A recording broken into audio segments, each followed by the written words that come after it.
We've been testing our new icebox, the CAOS Cooler 50 in Alpine White, and we've been off grid for 5 days in the bush camping. It was packed on Sunday morning at 8:30 a.m. It is now Thursday 6 p.m. So that's a full 5 days, which is what their claim is for ice retention, with a nice ice slurry still at day 6. So I'll show you inside and see how we're going. Here we go. Didn't do anything fancy, and we were in and out of this esky the whole time. The ice bricks have melted, as has the bag, although they're still cold. But the bag of servo ice, as you can see, is still completely solid. We also had a bottle of water, and there's an ice block still completely frozen in the center of that. Not much water down the bottom.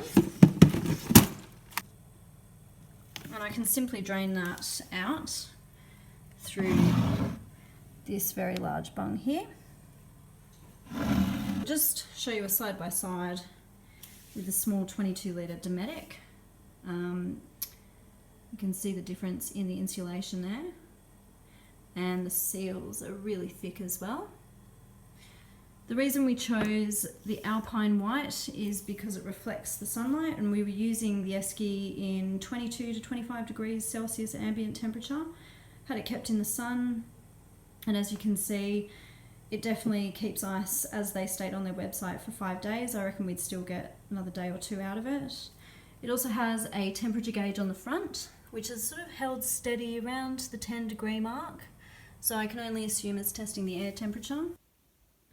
So it's Sunday morning, 10 a.m, exactly 7 days after we packed the CAOS Cooler 50. And I checked it last night, there was still a big chunk of ice. We originally put in just one bag of servo ice and a couple of frozen water bottles with salt. The ambient room temperature in here is 20 degrees Celsius, and I've opened and closed the cooler a few times in the last couple of days just to represent a real world test. Let's have a look inside. All the ice is finally melted, but that water is icy cold. And I think you could safely transport food home.